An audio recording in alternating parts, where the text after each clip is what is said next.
Biologically speaking, creatures like the blue whale simply shouldn't exist on Earth. It isn't just the largest animal alive today. It is the most absurd rule breaker in the entire 4.6 billion year history of our planet. It weighs twice as much as the runner-up and makes the largest dinosaurs look modest by comparison. Is it an evolutionary bug or a cosmic Easter egg? You've probably seen them in documentaries, but without a point of reference, it's impossible to grasp their sheer scale. The largest blue whales can reach 33 meters in length. That's an 11-story building. They can weigh up to 250 tons, roughly the equivalent of the Statue of Liberty swimming in the ocean. Its heart alone is the size of a small car.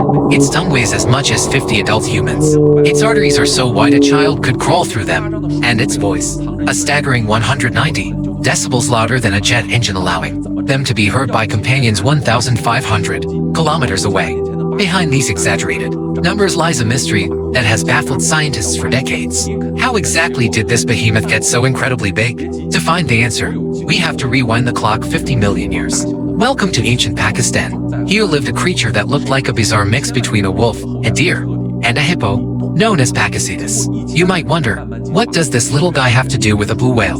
Well, this wolf-sized, four-legged animal, which spent its days hunting near riverbanks, is the ancient ancestor of all modern whales. Over the course of 10 million years of gradual evolution, its descendants grew more and more attached to the water. By 40 million years ago, they abandoned land entirely, embracing the ocean. Fast forward a few million more years, and the whale family reached a critical crossroads, splitting into two main branches. One branch became the toothed whales, like dolphins using echolocation to hunt in the deep, picking off fish and squid one by one like skilled snipers. The other branch evolved into baleen whales. They traded sharp teeth for baleen plates, essentially giant keratin sieves in their mouths. They became the ocean's industrial trawlers, scooping up entire schools of prey in a single pass. But the real evolutionary masterstroke didn't happen until about 10 million years ago, with the emergence of the rorquals. They unlocked critical abilities, highly flexible, and hence lower jaws, and throat pleats that expand like massive balloons.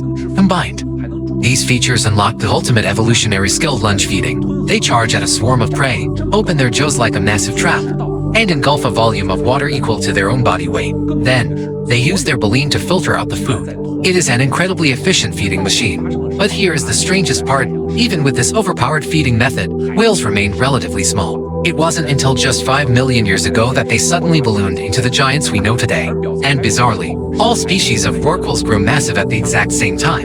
Why?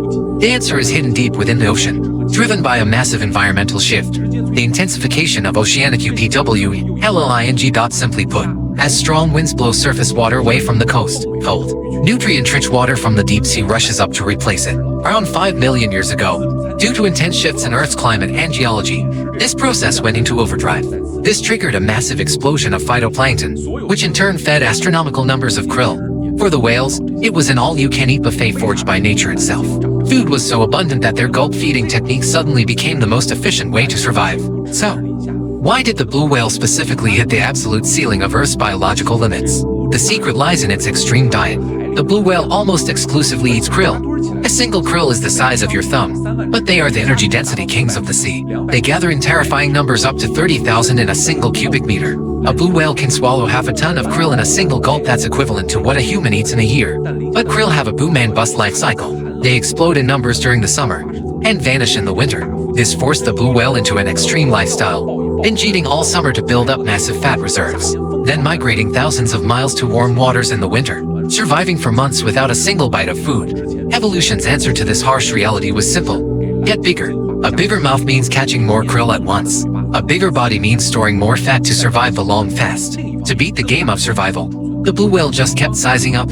However, putting all your evolutionary eggs in one basket comes with a fatal flaw. This extreme specialization made the blue whale's existence incredibly fragile. Their entire survival depends on krill. Today, krill are facing a catastrophe. Climate change is causing the ocean to absorb more CO2, leading to ocean acidification, a deadly environment for krill eggs. Add to that human overfishing and ocean pollution, and krill numbers are plummeting. To make matters worse, 20th century commercial whaling delivered a near fatal blow to the blue whale itself. 99% of the population was slaughtered, plummeting from over 300,000 individuals to just a few thousand. Though international hunting bans were put in place in 1966, the recovery of these titans has been agonizingly slow. Today, they remain an endangered species. We always assumed the age of giants ended with the extinction of the dinosaurs. We rarely realize that the largest creature in the history of our planet is still swimming in our oceans today. It is an animal that by all rights shouldn't exist, kept alive by evolutionary brilliance and a bit of luck. Whether this miracle of Earth can continue its journey into the future is entirely up to the choices we make today.